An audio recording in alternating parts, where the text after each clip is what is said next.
Let's start in aggro fashion. We'll oh no, I'm not. That's not good suit. I don't know about this. I don't know. We'll see. I'm double suited with an ace, jack, 8-4. I have the ace. I have a weak backdoor flush draw. Not that much else to go with it. I think this is a spot where I'm going to have some semi-bluffs, and I'm going to have some top set. I'm going to check. I expect my opponent to... What are they going to bluff with? They're going to bluff with clubs. Most of those clubs, a lot of those clubs might be ace high. And, yeah, let's see. Not really a lot of good places this hand can go. So, sort of right out of the gate, very questionable hand. Pre-flop, questionable. Flop, questionable, but maybe okay-ish. I'm going to mark that hand, and pre-flop and flop analysis. So, getting right into it. Welcome to the game, as they say. I did flop top pair, and I did have, backdoor straight and flush possibilities. So, King, Queen, 10, 7 double suited. I think I can open. It's not quite double suited trash, right? I have King, Queen, 10. The 7 does connect to the 10 as well. Again, it's bad suit, not good suit. And I think if I had paused to consider that last hand, I might have flatted instead of 3-betting. I do believe that hand is one that I can play. I have looked it up not super long ago, but I'm not certain what it was. All right, trips with a king kicker, flush draw. Not a whole lot that people are going to have here. It's possible I'm supposed to check range. Ace high flush draws are possible. They might fold. And a 7x or 5-5 are going to continue in all likelihood. But aside from that, I think I'll get a lot of folds in this spot. They might be looking at this and thinking that I'm going to have a lot of ace-ace, and they can bluff hands like, 8-9-6. But it's really hard if they don't have a 7, I think, to bluff, as their equity just isn't going to be very good with their draws. And rather, their equity can be good, right? But even when their equity's good, their implied odds aren't going to be good because the board's already paired. King, King, Jack, 7, it's sort of a candidate for getting raised. I do have a king high suit. The jack and the 7 connect, and the king and the jack connect. But let's just take a flop. I think it's a little below what I really want here. And then the question is, do I want to start building a big pot right away? They say, let's start building a pot. Turn cards that are going to be really nice for me. Let's see. We need like an 8 down through a deuce. I could just go ahead and raise right away. I'm going to actually try and catch a safe turn card and then put in a raise on the turn. It's, my equity can be not fantastic, and it, like, very good, but a lot lower than one might think because of the, the straight and flush nature of the board. Now I'm just going to go ahead and put the hammer down. We'll easily be able to get the chips on the river if it doesn't go sideways. That's a little sideways, but not that sideways. Quite frankly, 8-9, 8-4, and 4-3 don't seem like super likely cards, and if they did make a straight, I think they'd lead out. I think I can put it in, try and get called by Queen, Queen, 6-6, and if they have the flush draw, I'm probably good. So it might seem kind of like a thin value bet on the river, and I will mark that for review. No lack of action so far today. Hey. Just hopping right into the fire. I think the stream just started in terms of like actually being live. Okay, I'm gonna overlimp this hand. Double suited 6s with like connectors, but the 3 and the 2 are very poor cards. I flop a single gut shot. Only a 4 makes me a straight, and because an 8 looks like it would, but it doesn't, because I don't have a second card to go with that. And I'm just gonna fold. A 4 and a flush draw to the 6. Sure, they could have 5 high or 4 high flush draws, but probably when I make my flush draw, I mean, I'm certainly not going to be able to play it with confidence. I don't have a gut shot straight flush draw if the 9 were the 5 of diamonds instead of, the 5 being the offsuit card. Still wouldn't be super jazzed about it, but it would be a little better. The board pairs, so the player who had been betting... One thing I should note about my hand is that it is actually an excellent bluffing candidate, where I'm, double blocking the nuts. So that would be nice. It is a hand that I could have considered a little bit more as a bluff. These three-way limped pots out of position, I'm not going to bluff a whole lot. I believe ace, king, deuce, deuce, suited to a king, suited to the ace or suited to the king, are going to be raises on the button. But with a limper, do I want to build a bigger pot here? Am I going to actually have any overlimping hands? And would this be one of them? I'm folding, and we'll mark it. This could certainly be one that maybe merits a raise. Maybe is an overlimp, but like, I don't know. I feel like overlimping with deuces. If I had the suited ace, I would have raised. So that's not to say that's correct, and that's not to say that this fold is correct, but that was the difference for me. Also, if you make the deuces a little bigger, like 3s or 4s or 5s, I think I'd probably go ahead and raise. Deuces are just very poor, and not being suited to the ace is a lot worse than, being suited to the ace. All right, I would have made the boat, trays full of ducks. And nobody seems all that interested in this board. You need a pocket pair or a 3 to have anything here besides just, I would have ace king high, and I would have, 3s full of 2s as well, which, I'd play the second one. They don't really give you a choice, but if you have a choice, you should use, I mean, they're actually basically the same hand. Ace king can split with other ace king and loses to deuces, but they are next to each other. And I'm not totally sure what this person's thinking about. They might be thinking, wait, so if I have a 7 and a 10 in my hand, what do I have? And they're like, nothing? Nothing? All right, eventually they'll probably check. Unless they're agonizing over how much to bet with their horribly misplayed quads. Okay, so pocket 4s and pocket 6s. So, interesting, ace, queen, 6, 6, much better hand than ace, king, deuce, deuce. With, they had the better suit. So, they deserved to win, and they did. Open limping is still highly questionable, but, perhaps not the worstest.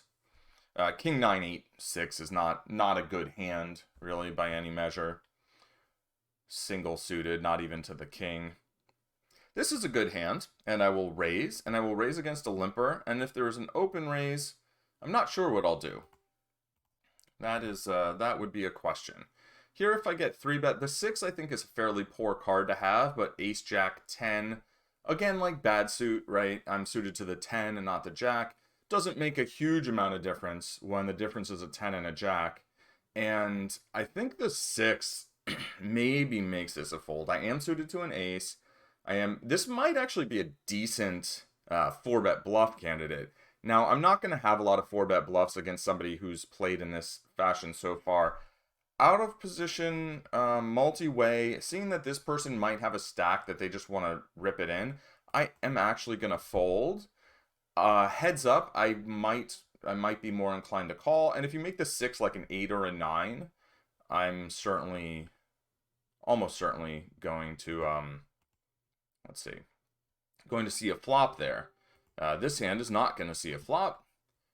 We will mark that hand that we just played for pre-flop review.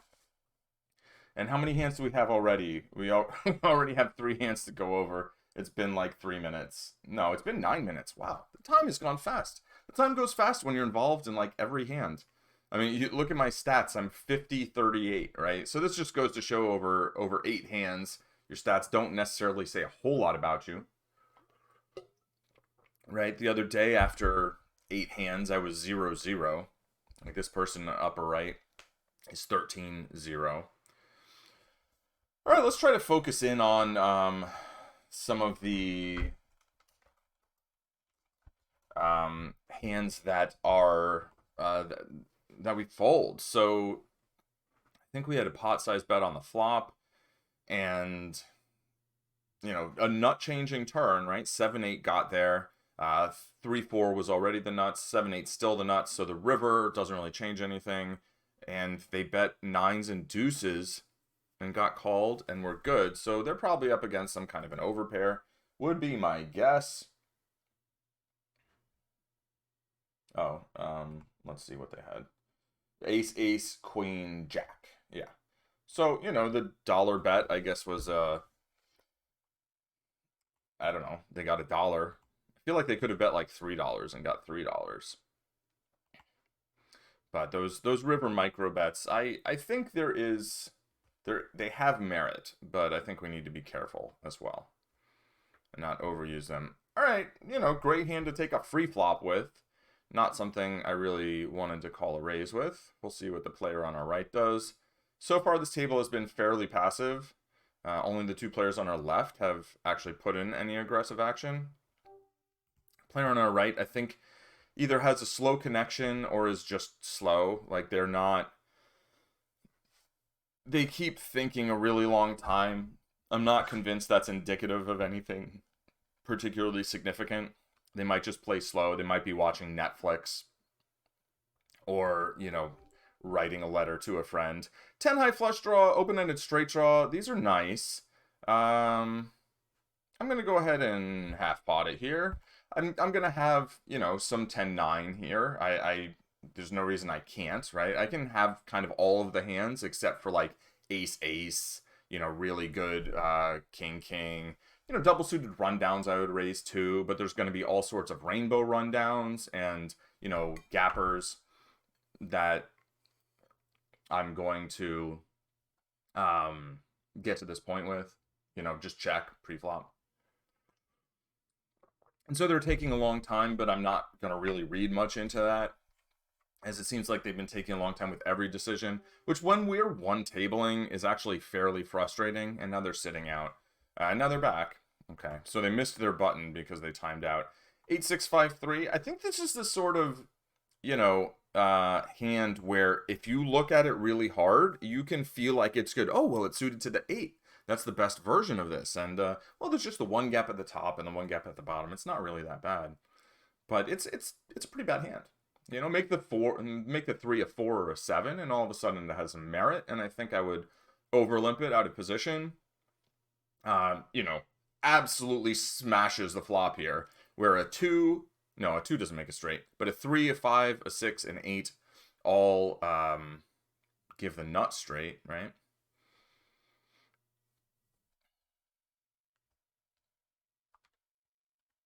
So actually it looked like a better wrap than it was. But, it was a wrap. So that was, 12 outs on the flop. I would have been happy to have it.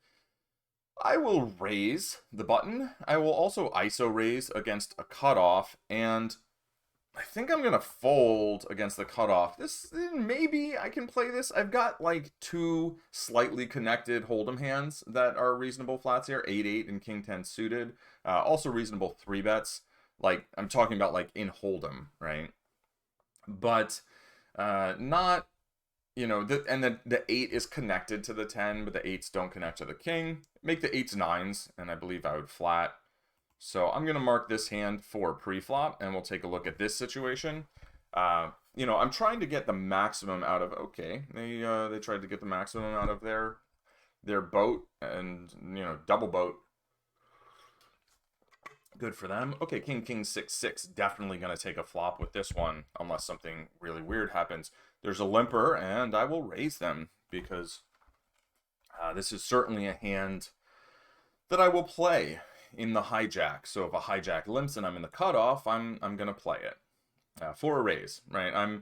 I've stopped over limping in spots like these, as, there's a couple of reasons for that. One, I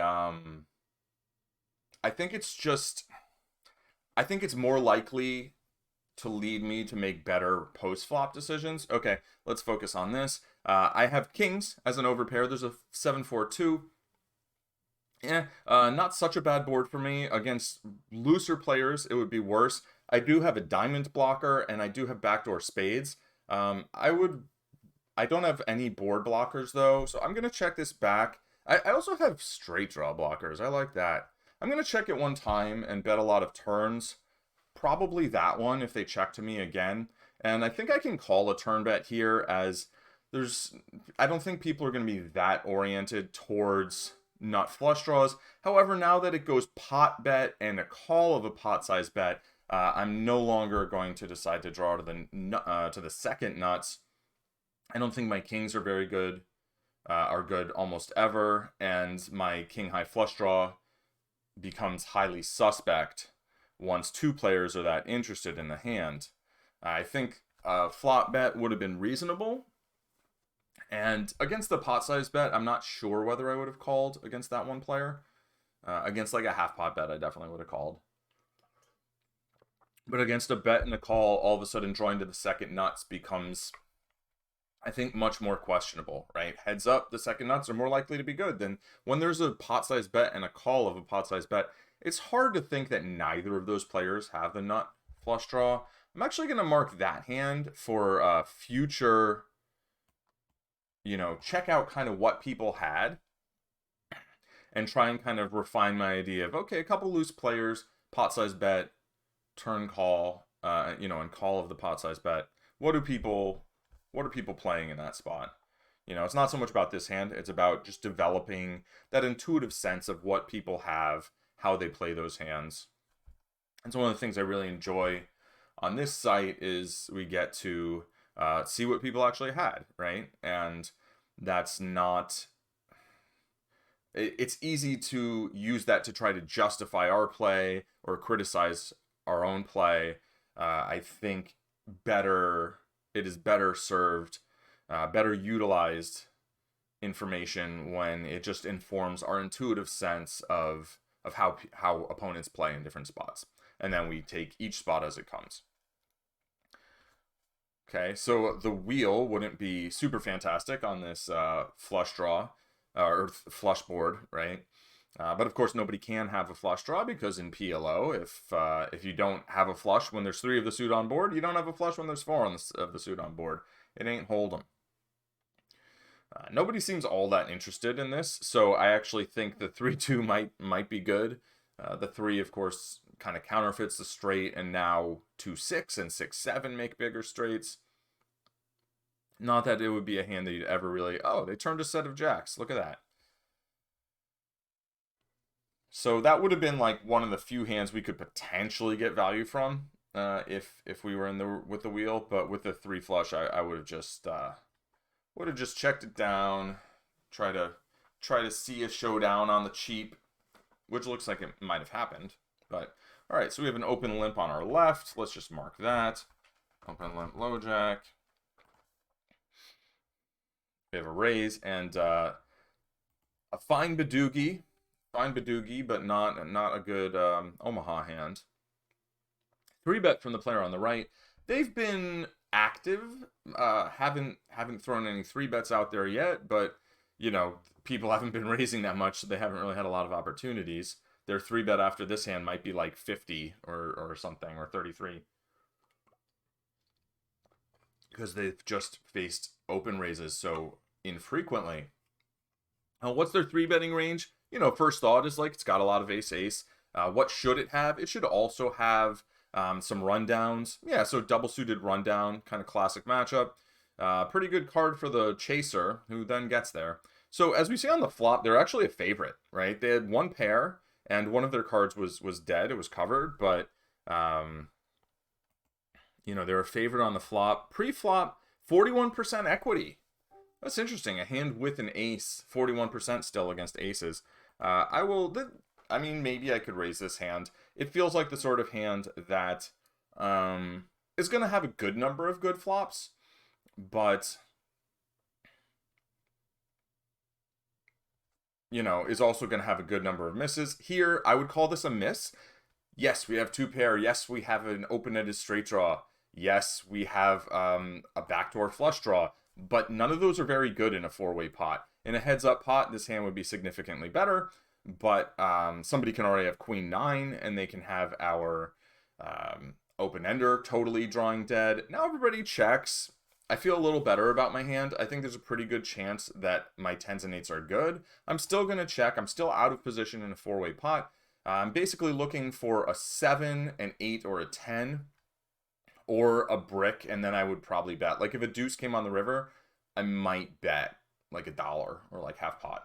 Against a full pot size bet, I'm just going to fold, right? I've got a bunch of second best type things. There's no reason to think this player has a much better hand, but they can certainly have like jacks and threes, and lots of bad cards can still come, and I'm still out of position.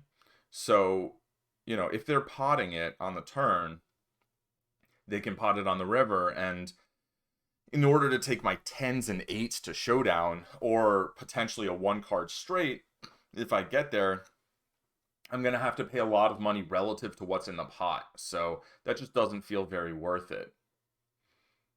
You know, I would need to win like 44% of the time or something if they go pot and I go call. Of course, there's complexities because they might not play the hand in quite such a straightforward fashion. They might only bet when they're ahead, or certain, you know, certain frequencies, whatever. Let's look at this hand. There's been a raise pre-flop, some calls. 10 Jack 4, it's okay, I think, for a raiser's range. It's okay for a you know, fairly solid calling range. You know, having an extra combos of ace-ace isn't super helpful unless, you know, half the time there will be the ace of diamonds, and some percentage of those will then have an ace to go with it.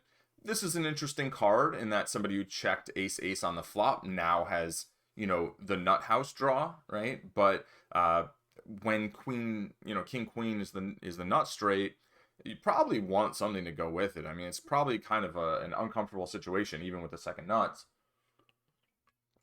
Just because king-queen is such an easy combo for people to have, right? I mean, it's the only straight possible at the moment, but,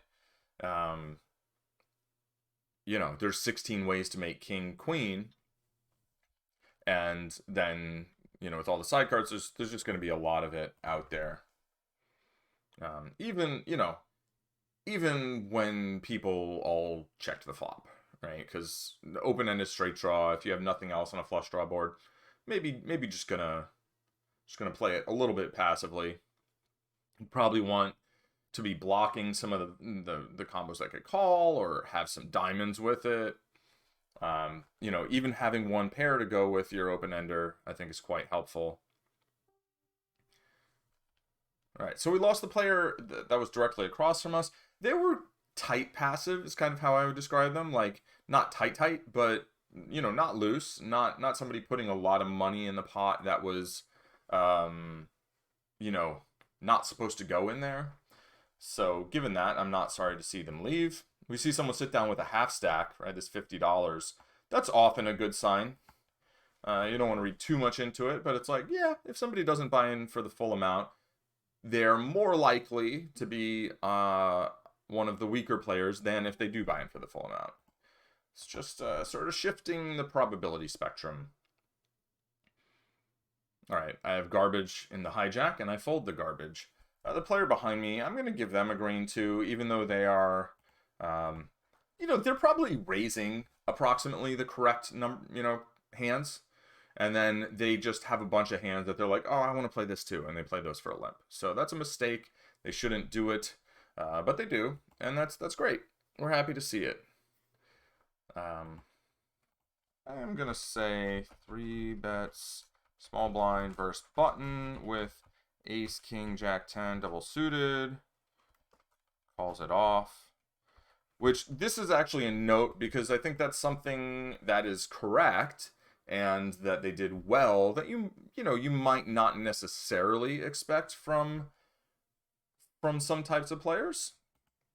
So it's kind of a reminder that they're maybe not quite the like loose passive. They're kind of the loose aggro, kind of maybe a similar player to the player on our left, where maybe they're choosing decent spots to put money in aggressively, but then they're also playing too many spots passively. All right, so they decided to pot this flop, I think, right? And then they're like, oh, everybody wants some. No thanks. The kind of tight passive player decides to check raise this. I have a jack, but I feel like they might have the other two jacks. Fairly likely. They could also have 7-7, maybe a hand like Jack 7, Jack 10, 9, 7, something like that. I'm curious to see what they have, but we're not going to find out. I'm not going to mark that one for future reference. You know what? I will, because I want to kind of have a more developed sense of what players with these stats come up with in spots like that. If they come up with just like a stone cold bluff, I'll be a little surprised, you know? And that'll be a little surprising. All right, very pretty hand to take a free flop with, and I flop a backdoor and a backdoor and a backdoor. I've got two backdoor flush draws. I've got backdoor straight draws. I do have an actual gut shot and a pair of fives. So a lot of kind of interesting things where I would really enjoy seeing a turn card, but I think for $3, I'm probably not going to end up doing it.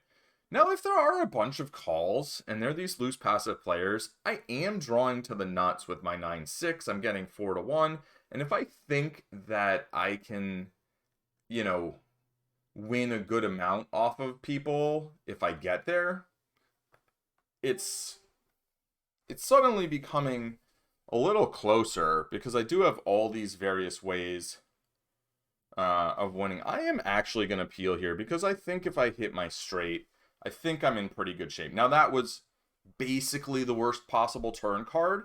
It certainly keeps me out of trouble, though. I don't pick up any additional flush outs, any additional straight outs. I don't make trips or two pair. And all of a sudden, I don't even have two pair outs because, well, I mean, I have two pair technically, aces and fives.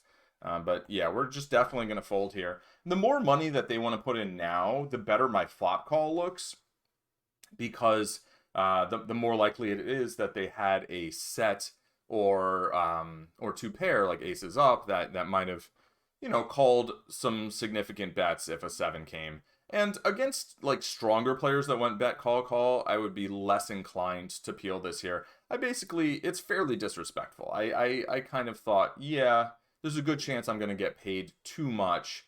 And then, you know, the good straight draw got there, but so they did have the good straight draw. Wow. And no, they didn't. They had a set. Yeah, they had a boat. Okay. Let's see what the other player had. But so the fact that they had a set makes my peel a lot better. What did the other person have? Ace, king, 6, deuce. Yeah, so we had a player with an ace and a player with a set.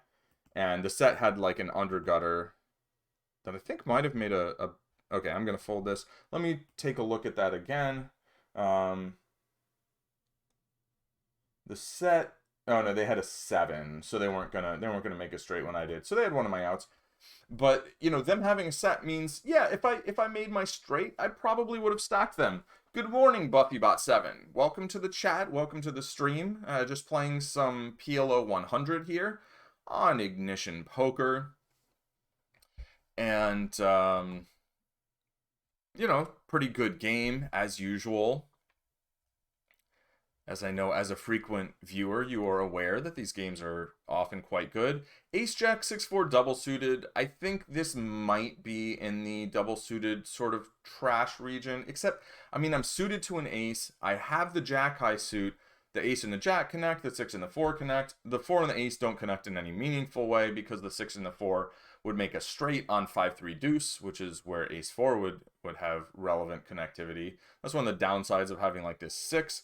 However, when folded to me on the button, I think it's a perfectly good hand to open raise. And in fact, if the player on my right had open raised, I would have given this hand some consideration. Let's tag this for pre-flop. Not in terms of whether this is correct. I'm quite confident this is going to be an open raise in this spot. But whether, if the player on my right had opened, what I should do. Okay, what do I have here? I have a gut shot in top pair. Okay, but I have a flush. It's the third nut flush, so I don't really want to pile money in. I think I'm going to check it back and then maybe put bets in on future streets. Now I have top two pair to go with my flush. So I'm a lot happier calling here. I have the third nuts, which I think might be good. I think this player might be kind of messing around. But I also have a card like this that can come on the river. And since I think that they probably had a flush, I'm going to bet on the smaller side, half pot, and try and get called by maybe hope that they had a king high or queen high flush. They go ahead and fold. Maybe they did just throw a bluff out there with king high flush. But that hand I'm going to also review for looking at later. I think ace jack 6 7 bad suit I'm going to fold. Suited to the ace I would surely raise. And we'll mark this one as well. Yeah, that last hand I think I'm going to hit review also. And we're really piling up the hands to review. We've got 8 already, I think. What is that? Maybe 9. I don't know. Did I... Let's see, the last one. I marked that for review, right? And, oh, this one. Did I say I was going to mark this one? All right, fine. We'll mark this one. Set of 9s on a, very straightening river card. So they don't really want to put a bunch in there. Kind of some of the worst aces a person could ever see. Maybe make the 6 of 7 and it would actually be the worst. I'm not 100% certain. All right, so when it comes to c-betting aces, I'm no longer in c-betting aces. I'm deciding whether to bet top and bottom pair. Do I want to pile money in here? No, I don't. Is there much that my opponents are going to have? Not really. So I think I can just value bet top and bottom pair. In general, I think we do a lot of checking in this spot, cutoff versus button, having been the pre-flop raiser. But it's weird because... I don't know. Maybe I should have checked. I'm not too worried about them, though. I'm going to bet... I have 6s and 2s. I have to remind myself that. Like, the aces are totally irrelevant. I could have had ace, king, 6 deuce. That would actually be better. All right, let's just check. Let's check. I was thinking about betting, like, 5. And then here... I'm just gonna check. I don't know really what I'm trying to get value from. Maybe a queen, maybe kings, jacks, 10s. What did they show? Oh, they had 4-3. They made 4-3. 10-9, 4-3. Okay, so should I bet the turn? Should I bet the river? Yeah. Hard to say. They have a very wide, squishy range. I think I could have gone on making small bets. I'm not sure how well I was doing against their range. It's pretty difficult to figure out like what their range is. All I know is that the 6, the 4, and the 2, while clearly they can have cards like 10-9, 4-3, they're not gonna have a lot of 2x, right? They're not gonna have a lot of 4x or queen deuce, queen 6, queen 4. They'll have some of it, but we see their VPIP is 68, so they're folding like a third of their hands. And I'd say most of the hands they're folding are going to have like a 2 or a 3 or a 4 in it, right? I mean, it's really only the 90 or the 100 VPIP players where you're like, okay, they could just literally have any 4 cards. And a deuce is no different from a king in terms of how likely they are to make a pair on it. I like the good games too.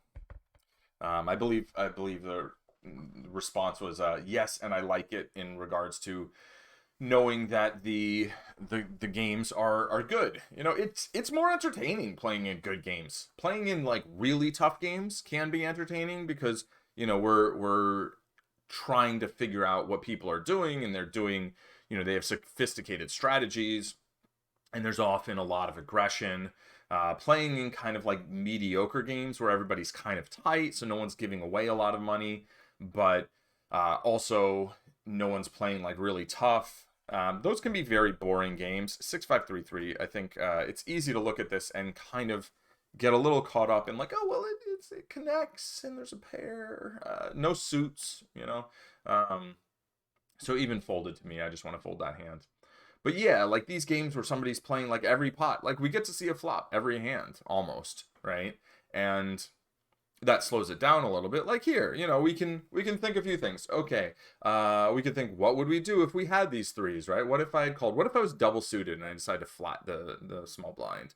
Do I lead out? Do I check raise? I think against someone with 47, that's like a 5-1 SPR. If they bet, I can check raise and we're close to all in. But then I can also think, okay, how do people like this hand, right? Well, the person who raised pre-flop, they're gonna have a lot of overpairs, which are nice with the pair on board, except that it's the sevens and not the threes paired. If the threes were paired, they'd be much less likely to run into trips, and thus their two pair like aces and threes or something would be much more likely to hold up. Here, 7-7, a lot of rundowns with a 7, a lot of, a few high cards with a 7, like ace king jack 7, ace queen 10-7. Those are things that people play. So they should be a lot more concerned here. They did call a bet, and I'm rather curious what they're actually in there with. We see that they raised pre-flop and they didn't have way out of line pre-flop stats, but that doesn't necessarily mean that they're going to have like a properly constructed range. And we see them open limping the hijack, so that's of note. All right, double suited fours with a 10 and an 8. I'm kind of struggling with this one because it really feels it's a hand that calls to open limp. And like I feel like I have enough here, actually.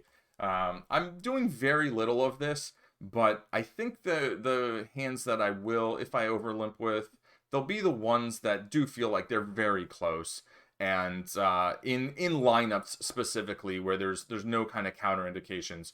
The player on my left is very loose and passive. The player on their left has not really shown any proclivity for aggression. I have a gut shot to the nuts. I have a backdoor spade draw, and I have a pair of fours. And that to me says, like, give me a 7 of spades on the turn, 7 of hearts even. All right, a deuce. That's kind of irrelevant. The big blind, I think, could bet here and just take it down with a high percentage. The small blind also probably could do so, but the big blind really is the most convincing case for having a deuce. If everybody checks to me, like it's feels like a spot where maybe I do want to just take a stab at it. It's hard for me to really say I have a deuce, but I did overlimp the button. I'm gonna go ahead and do it, and I think I need to go big for it to make any sense. Let's just pot it. Let's just say, like, you all don't have anything, and my gut shot now gives equity to me if I'm called by like 2x or something, or 9x, but it doesn't play well if I check back and a 7 comes. So this is just being opportunistic, right? This is just looking at the situation and saying, like, hey, look, nobody is interested in this pot, so just give it to me. King, king, queen with the deuce. The deuce is a very bad card, but I think with the suited queen, I think we can play everything with a suited queen. Getting 3-bet by a very tight player, this deuce, I believe, is going to make this a fold. As I thought that this was a very borderline open, I am actually going to fold this, and this is absolutely one we are going to look up in the pre-flop matrix afterwards, link in the description below. Not currently an affiliate, although if I become one, it'll say that in the description below. That's for you on YouTube. If you're on Twitch, I don't know, just Google it. It's from Upswing Polka.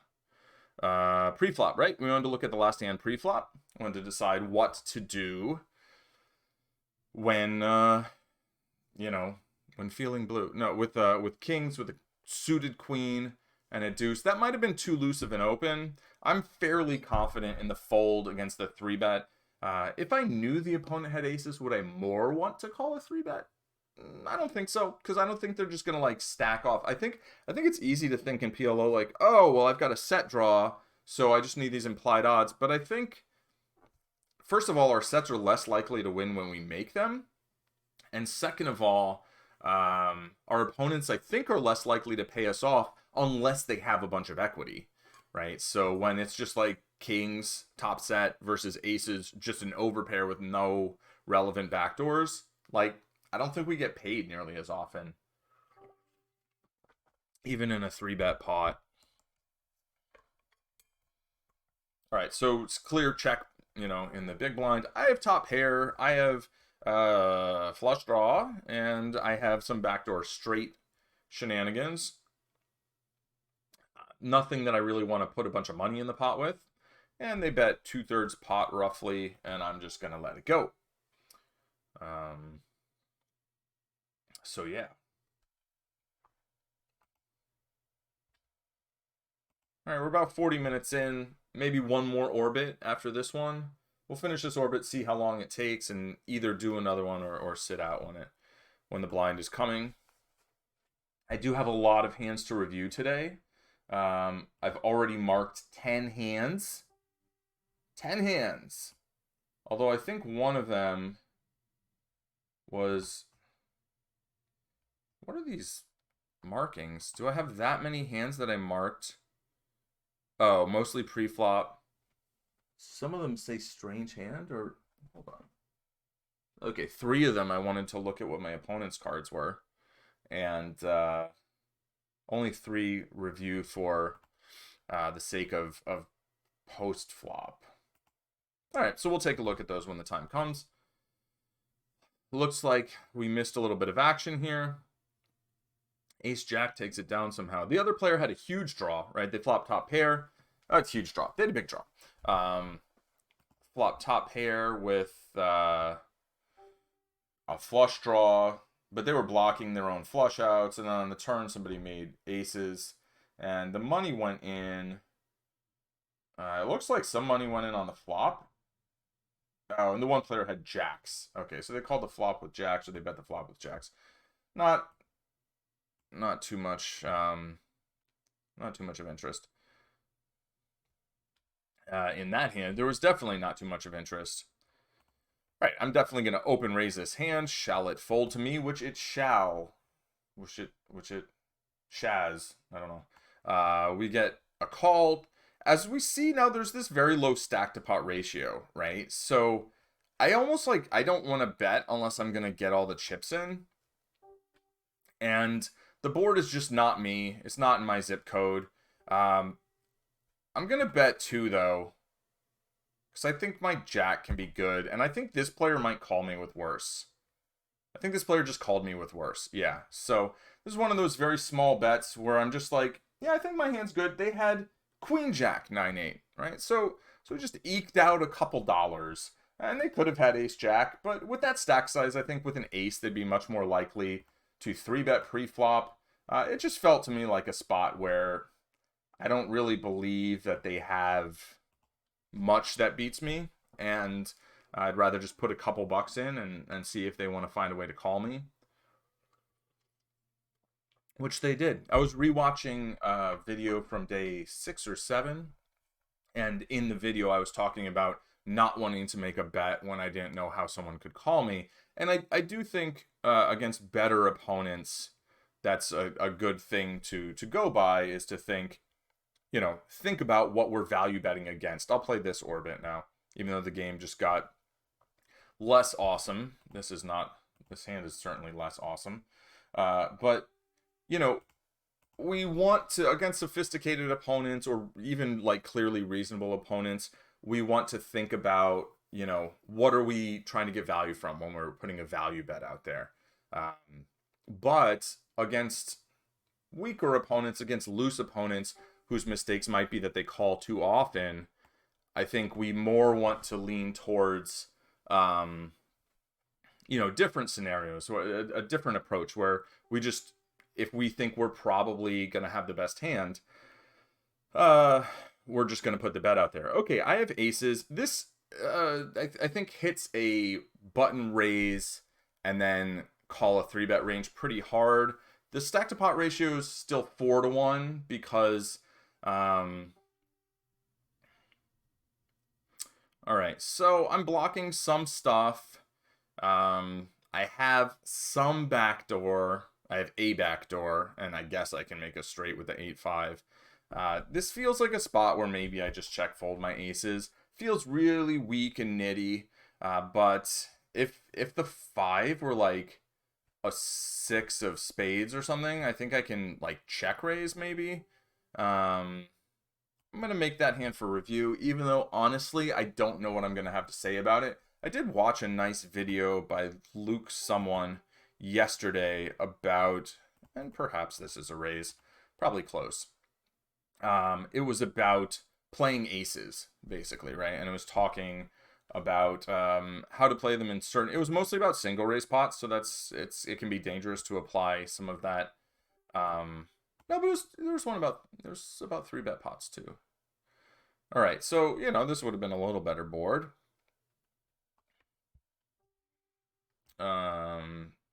Not much going on, right? I have a pair of 8s. My 7s are pretty irrelevant unless a 4 comes, or maybe a 9, but really a 4. And I'm just going to go ahead and fold.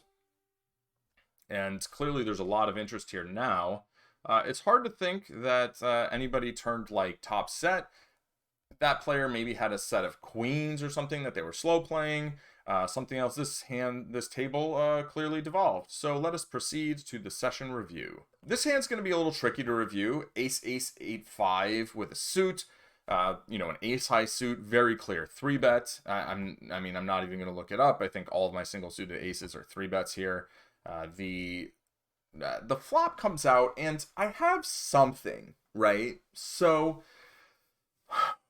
mostly when I am going to c-bet in spots like this, I want to have something besides just ace, ace. Like if I had that ace, ace, 6 deuce, sure, the 6 would block some straight draws, but it wouldn't be very good. Here, I block backdoor nut diamonds, which I have, backdoor nut spades, which I don't have, some club draws, so they're weighted a little more towards hearts, and again, those would be backdoor. So this is a very dry board, right? I block the rundown, right? I block all the wraps, right? Or a lot of wraps, like 9-10-8 I'm blocking, 9-8-6 I'm blocking, 8-6-4. So that's nice. The 5 also blocks some pairs, which would be like bottom set, top and bottom pair. I would rather block the top ones. I think this is actually maybe a spot where I'm just supposed to go pot and then jam. And instead, I checked, and they bet 16. And again, like, maybe I'm supposed to jam here. How am I going to get a sense of this? This is a fairly tough spot to, like, really review properly without having a solver or a real clear conception of my opponent's range. So what I'm going to do is I'm going to launch the equity calculator, and I'm going to just look at sort of what my equity is against certain hands, right? Like Jack of Hearts, 10 of Hearts, let's say 9 of clubs, 8 of clubs. So they have a backdoor flush draw, they have top pair, and they have the rundown. I think it's going to be close, right? They have 9 outs immediately plus 2 more, so 11 outs minus my 8, 10 outs, right? 10 outs twice. It's going to be close to 50% equity. They have a backdoor flush draw. I'm blocking that lightly. And if they make any of their hands, I am going to have some equity. Some of those, the 9 of diamonds, 10 of diamonds are going to give me a flush draw. And if they hit a jack, then I can hit an ace. So I think we're going to be close to 50-50 in that scenario where they're in very good shape. They're actually going to have 57%. But if I have 43% and I'm only putting in 4/9 of the pot, then I'm losing money on the money that goes in, but not that badly. So I shouldn't have been too afraid of this. Let's say like Jack of Hearts, Jack of Clubs, and then just like King of Spades, Deuce of Diamonds. So a random top set. I think I was going to say I'm pretty obliterated here, but I have 2 outs to a hand that immediately beats them. And then I also have, what do I have? I've got backdoor, so that's like 3. I should have like around maybe close to 15%, maybe a little less. Yeah, 15-16%. Okay, so that wouldn't be a very good situation, but I really shouldn't think that like they have that often. Let's say they have King of Diamonds, Queen of Diamonds, King of Clubs, Jack of Clubs, something like this, right? Here, now I'm going to have very strong equity. I'm going to guess it's in the 70% range. I gave them diamonds. Diamonds aren't gonna actually help them, so maybe I should have given them like spades, but whatever, we'll see. I think I'm gonna have like over 70%. Oh, 65, 66%. All right, so I'm kind of scared to put ranges into the poker tracker equity calculator, as it's kind of bugged out on me some. But let's go with one more, like 7 of hearts, 8 of hearts, 9 of hearts, jack of hearts. So no flush business, top 2 pair, and a gut shot. I think against this, again, I need to make my hand, but an ace, a 5, 8's no good, diamonds, or any running pair. So that's going to be, yeah, diamonds I already said, right? So I think I'm going to be over 20% here, maybe close to 30%, 22%, yeah, not close to 30. Okay, so if I want to try to come up with like a range for, and some of these things are like, they're just difficult for us to really, figure out definitively, like, what are we supposed to do unless we have better tools. So this is a tool that's going to be a little more helpful than the one that this is actually very similar to the one we were just using, but I think it's less likely to crash. And if it does, it's just a website, so whatever, that's their problem. Now I'm gonna give them, I want to give them like, let's see, 7, 8, 9, 10 plus. So they'll at least have, top pair kind of things. King, king with spades, jack, jack, and what other kinds of things are we going to give them? We'll just give them this for a minute, so they can have top set, they can have like kings, and they can have rundowns, and we'll just kind of see against this kind of, this range. Actually, I should give them fewer combos of jacks, right? Because if I give them all the jacks, they're not going to raise call 100% of all jack combos. So this is like a very soft way of going about this, but trying to get a sense of like, how am I doing against like a range, right? And this is a range, and it's not a super detailed range. It can take a while to construct a range like this, but as we can see, I've got close to 50% equity. And do I think that's like the range they're going to have here? Not exactly, right? But I think I'm doing a little better here than I was thinking. So yeah, I don't love how I played this hand, but truthfully, even after reviewing it, I'm still a little bit at I'm at a bit of a loss for like really having any definitive answers, like what should I do here? And that's fine.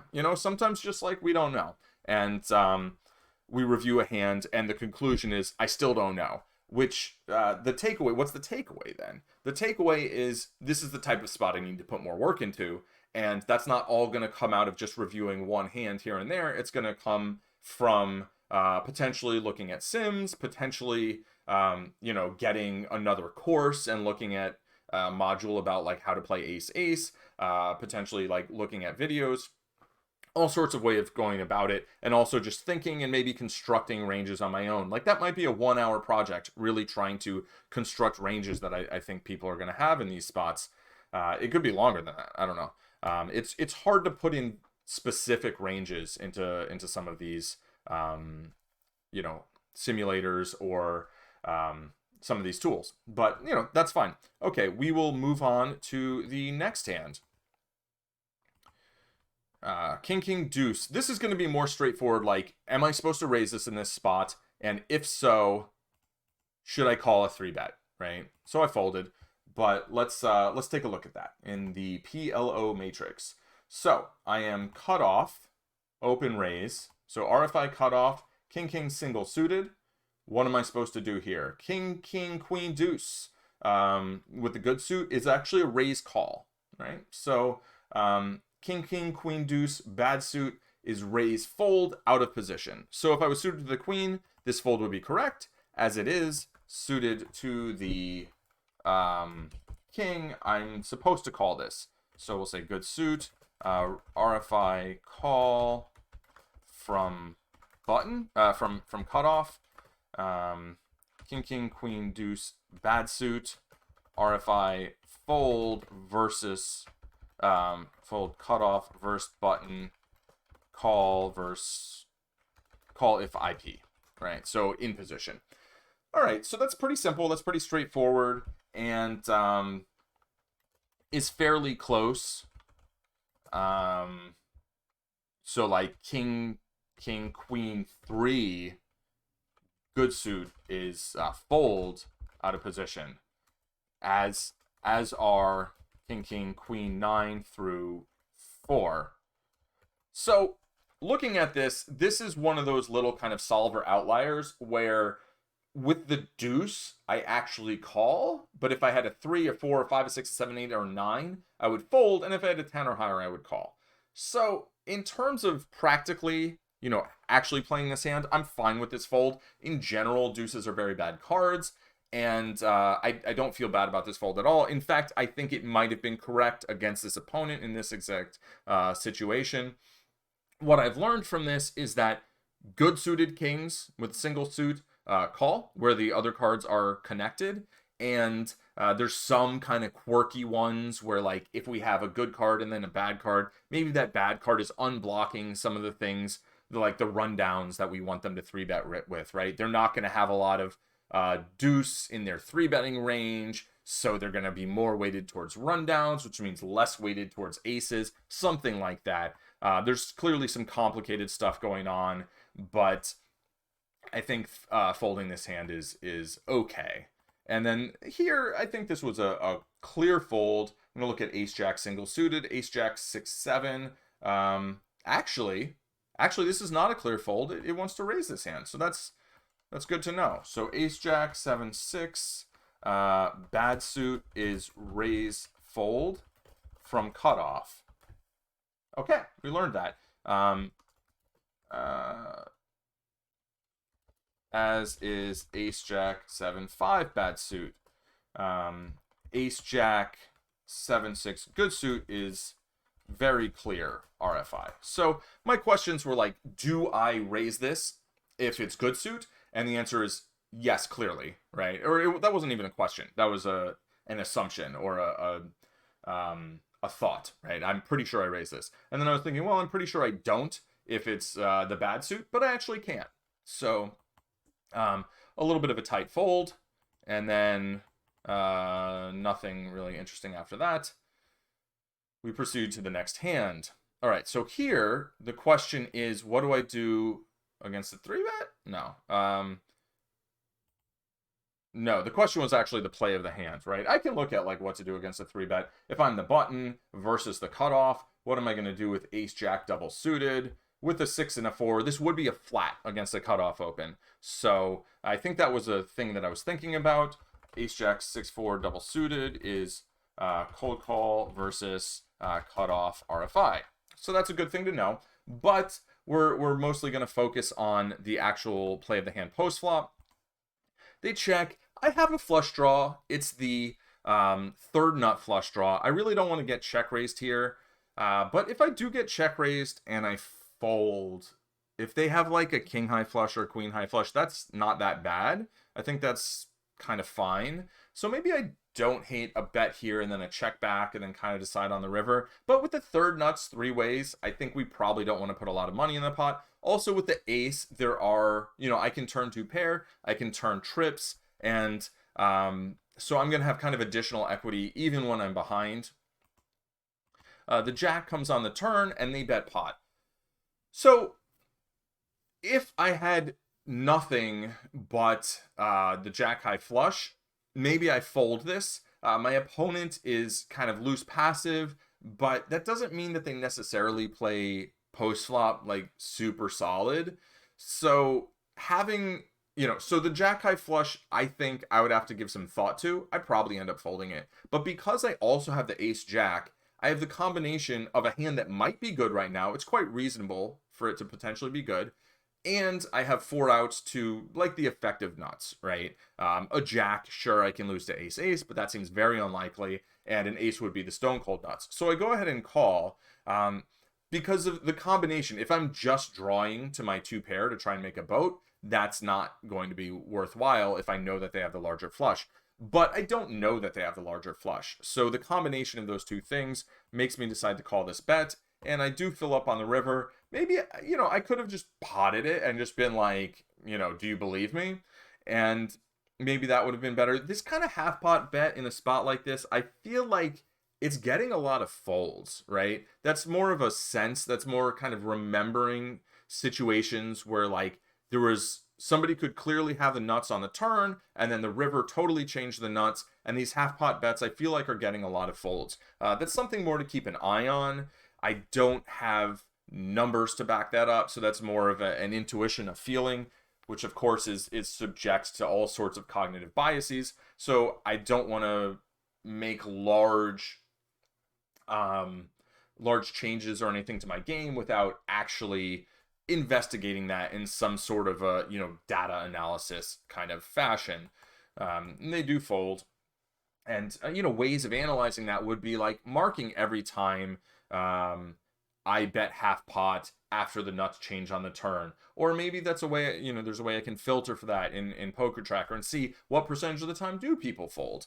And does it matter whether I have the nuts or not, right? Here, not having a king might mean I get more folds because they're more likely to have been betting with the king, whereas if I didn't have the king, maybe they'd be more likely to be betting with something like a set.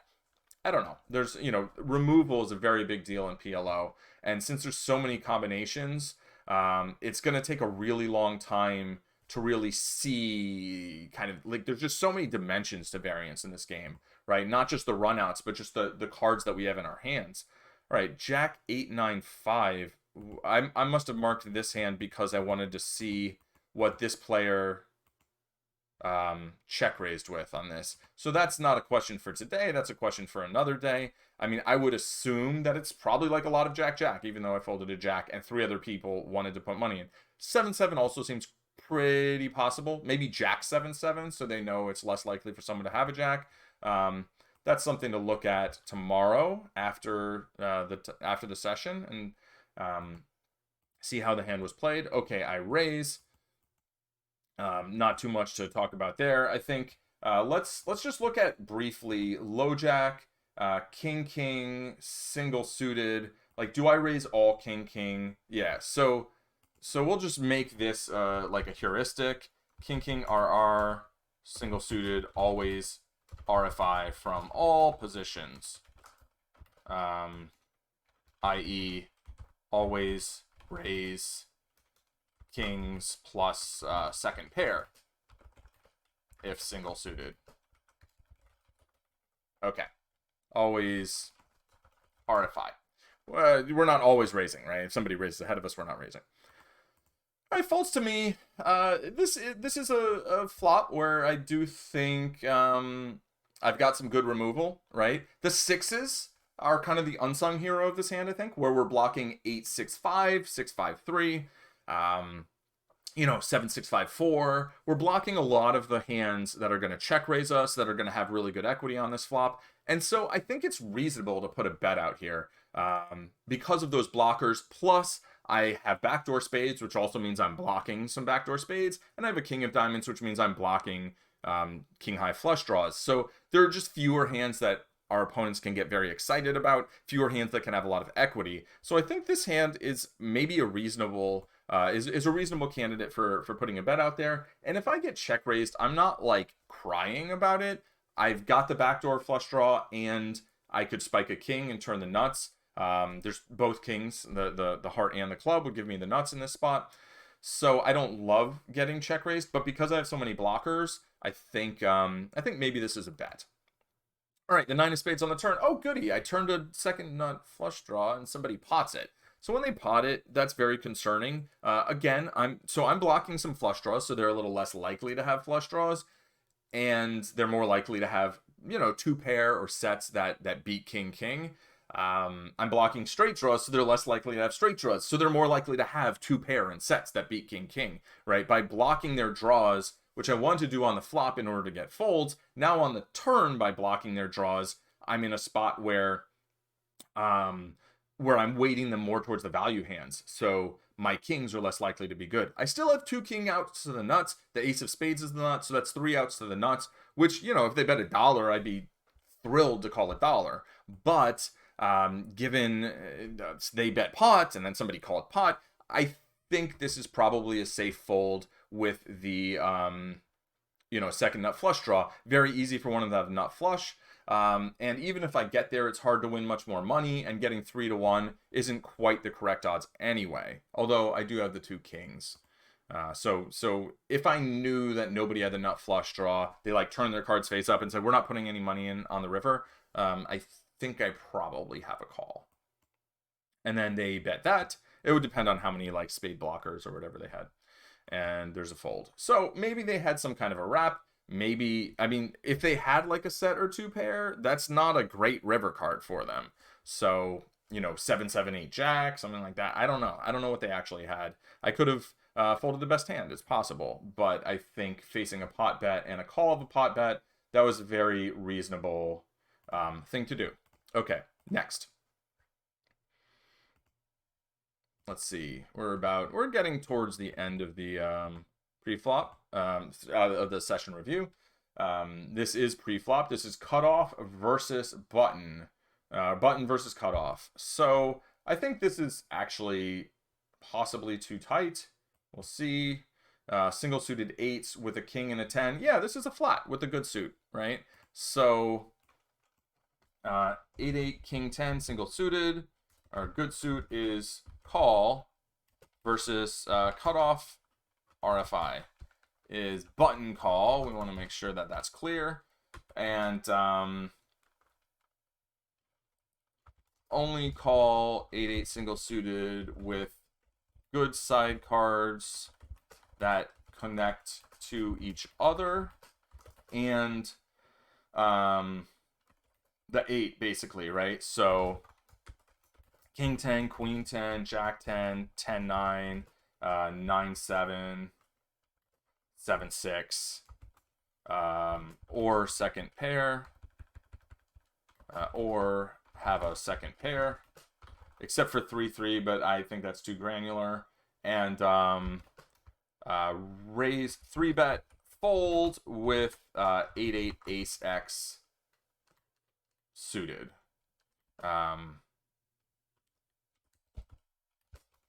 So ace jack through 9, good suit, bad suit. Ace jack through 5, good suit. Okay, so that's a lot of information. The gist of it is like if you have 8s and you have 2 side cards that seem good, like king queen is not as good because that doesn't connect to the 8s, whereas king 10 does connect to the 8s. For some reason, king jack is not something they want to go with, but I don't think that's going to be a big issue if we get that wrong. I don't think I folded a ton of equity here. Having the 2 loose players in the blinds does make me feel like my hand's a little bit better, and or it's a better spot, right? It's a better scenario. So here I open raise, and I do get 3-bet, and the question is, should I call a 3-bet? And my thought at the time was, heads up, yes. If the 6 is a higher card, maybe even 4-bet it, and maybe even 4-bet this hand. But that with the 3rd player in the pot, especially who's kind of close to all in, this is gonna maybe get a little dicey, a little awkward. I am MP, so we'll just look up MP, right? So my open range, ace jack double suited. Clearly ace jack 10-6 is a raise call, right? So it's a raise call, and we're not folding a lot of hands in this spot. Ace jack 10-6 double suited. Is it both sides? Yeah. Is raise, is RFI call from hijack. Only folding very few ace jack double suited, and only out of position. So we'll say ace jack 9-6 double suited is raise fold. So this wasn't too far off. If it was a little bit worse, it would have been a raise fold. I still think the scenario isn't ideal, and maybe we want to look at like, well, what do we do from the low jack, which kind of implies that our opponents have slightly tighter ranges than they do in this spot. Yeah, so ace jack 10-6 with I'm actually going to add this to the note. We're going to say ace jack 10-6 double suited is RFI fold from low jack out of position, right? So if I say these opponents probably, this person probably has a tighter 3-bet range, and this second player in the pot makes this situation a little worse. I'm not sure if it does or doesn't, but if it does, then this actually would be a fold, right? Because we would be assuming maybe they have a range more like they would play against our low jack range, or maybe even tighter than that. So I don't hate the fold. I think given the additional circumstances, I think it was fine. And given that I think during the hand I was saying I would call if I was out of position and heads up, I'm pretty happy with how I was thinking about the hand. What would I do on this board? This would be interesting, because I would have bottom pair, or middle pair rather, and 2 backdoor flush draws, and then some backdoor straight stuff. I'm kind of curious, like, what would my equity be? But we're not gonna get too into that one. We have plenty of hands that we actually saw. And then this hand, ace, king, deuce, deuce. Let's look at how we would play this from, there's one limper and there's a poster. So I'm going to treat it as one limper. I'm going to look, would I play this hand in the cutoff? Deuces, single suited with an ace, king. Yes. So this would be a raise from the cutoff. In which case I'm going to say, yeah, I should have played this hand, right? So ace, king, deuce, deuce, single suited is RFI from cutoff, good suit or bad suit. All right, so we'll just keep it that simple. No, we won't. I lied. Deuce, deuce, single suited is only RFI from cutoff if suited with an ace, with, we'll say ace, king through ace 10, good suit, ace 5 through ace 3, good suit, and ace, king, queen, bad suit. Okay, so this hand is close, right? But it's a raise. The third player in the pot, this person who posted the $1, if anything, I think that maybe helps, right? They've got money in the pot, but they've basically said, I don't want to raise. So I think that actually helps me. Except maybe it means one of my deuces is dead. All right, king, king, jack, 7. I check it. I don't even know really what I would, like, look this up under to decide whether or not I want to 3-bet. I guess, or raise, right? I mean, I could say, would I 3-bet against a small blind open raise? And if so, then maybe that's a hand that I would want to, raise here. I don't know. I mean, I'll look that up, but I don't think that's super. Yeah, this is just a call against like a small blind raise if I'm in the big blind. So I think pre-flop seems pretty straightforward. Okay, I flop top set. This was an interesting spot. Now, part of my thought process here was I am not super deep, but the only player with the full stack is the player on my right, and we're a little deeper than usual, but very. And then there's 2 loose passive players behind me. So I can either try and build the pot large right away, which would have been like certainly reasonable, or I can call and then just try and mash the turn if it's not an ace, jack, 10, 9, or a spade. And I opted for that. I think that's okay. I'm basically playing this hand like a draw to a brick. And then if a spade or one of those straightening cards comes off, I can call again as a draw to a boat. So I kind of like this play, letting some of these players put in money, possibly super dead behind me, because I'm not planning to necessarily just like stack off if the board comes out bad, and because I will have a strong draw basically if the board comes out bad. I think raising would have been totally okay, but if I did get it all in there on the flop, I think there's a reasonable chance that I'd actually be in quite bad shape. Now here on the turn, now there's what are the good cards, right? What are the good cards that can come on the river? A 2, a 3, a 4, a 7, and 8 all make straight with the lower cards, and 9 and higher obviously made straight with the higher cards. Also a spade and a heart will put flushes out there. It's going to be a lot harder to get any money in good with my hand on the river. So I go ahead and raise now, and we're going to have a like 0.6 to 1 SPR if I get called, maybe 0.7 to 1, something like that. So I'm not too worried about the river play. And they do call, and then the river is a 7. And so the 7 was one of the aforementioned not great cards. But the thing is, like 8-9, 8-4, 4-3, I don't think these are large parts of my opponent's range, first of all. Second of all, I think if they made a straight, they might just go ahead and lead here. So I think a lot of the time they're probably going to have, you know, queen, queen, 6-6. They're going to have missed spade draws and Broadway wraps. Those are kind of irrelevant, right? Unless it was like spades with an 8-9 or spades with a 4-3. Really, the only things I'm kind of worried about are like if they had like ace 10 of spades 4-3 or something like that. That would be pretty unfortunate. But I think this is a reasonable value bet where, because of how they played the hand, I don't think they're going to have a lot of these straights, and I do think they're going to have some like queen queen and 6-6. Although those probably just jam the turn a lot, and maybe this is too optimistic. I'm not sure. I do want to check out briefly with the equity calculator here. Let's just throw like ace of spades, jack of spades, 10 of hearts, 9 of hearts. This is kind of the ultimate draw that they can have on the flop. And as we see, we're only 50-50. That's not bad. That is not bad. So is it because I have the jack? And I have a jack of hearts? Let's see if I make this like a 2 of clubs. That's not going to make that much difference, right? Having that blocker is good, though. All right, so it appears that if I got it in on the flop, it would be really hard to get it in bad, like maybe impossible. Is the 9 of hearts irrelevant? Does the 9 give them any more outs? Not really, right? So what if I make it a queen of hearts? No, it can't be a queen of hearts. We'll go like queen of spades and like jack of hearts. That's not an H.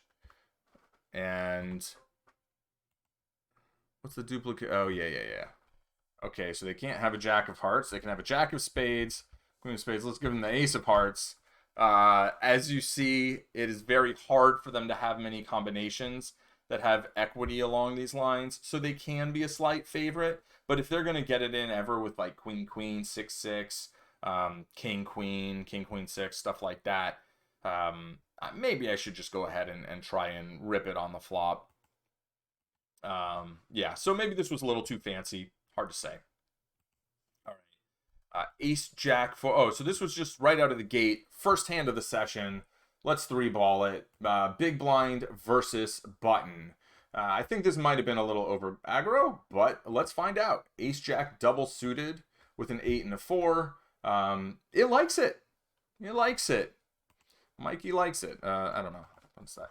Ace, jack, 8-4, double suited is 3-bet fold. Big blind versus button RFI. All right, so solver approved. A lot of hands in this region are 3-bet fold.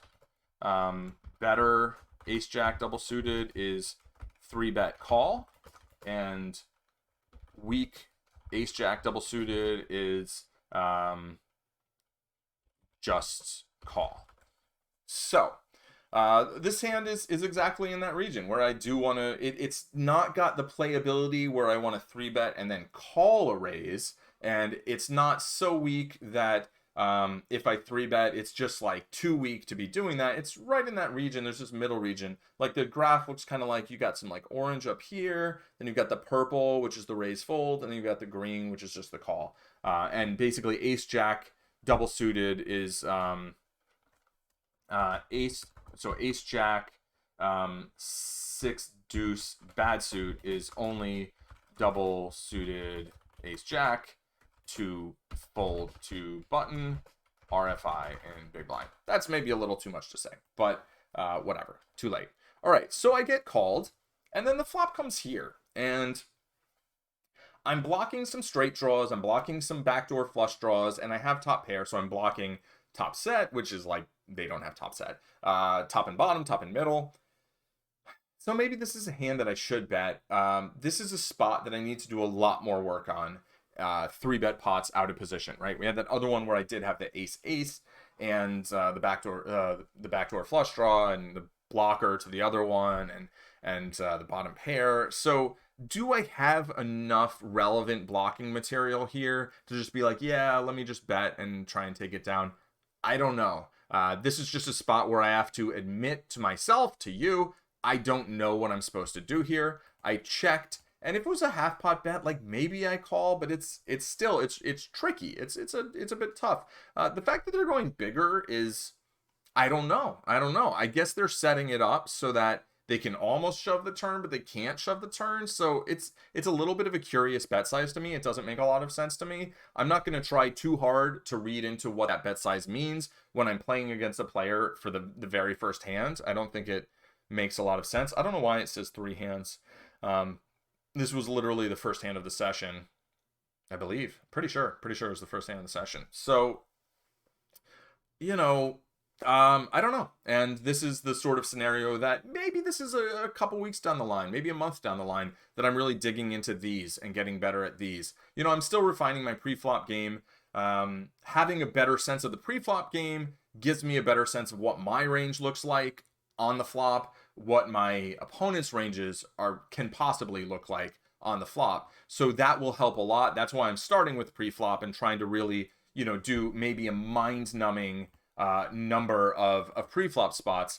And I mean, this isn't even that much, right? I mean, later in the day, I do more on my own. And I do feel good about how my pre-flop game is progressing, and I'm getting clearer and clearer senses of what people's ranges are in certain spots, what my range is and should be in certain spots. But that's not there yet. There's a lot of more work to do there. It's been 3 weeks that I'm happy with the results so far in 3 weeks in terms of getting a good sense for a lot of these pre-flop spots. But there's so many spots in PLO because there's 270,000 potential combinations, which I think there's a couple thousand like actual discrete types of hands that we can have. But then there's all these situations, right? It's not just like, oh, these are the hands, these are how you play them. It's like, no, what's the spot? What's going on in the hand? What position am I? So given that, I'm not too worried. I'm not going to stress too much. I'm just going to be like, yeah, if I have really good equity, I'll try and get the chips in. If I have great blockers, I'll try and get the chips, or I'll put a lot of pressure on my opponent. Otherwise, you know, I'll under-realize in some spots, and that's fine. And maybe I'll put it in bad in some spots. That's also fine. But I'll keep doing the work, and, you know, 3 weeks from now, hopefully, it'll be, again, you know, this much more progress. And that's just how it goes. It's incremental, day after day. Yeah, gonna end it there. So thanks for tuning in. Thanks for sticking through the whole video. If you're on YouTube, go ahead and subscribe. Hit the like button if you like the video. It's super helpful. And I'll see you next time. Cheers.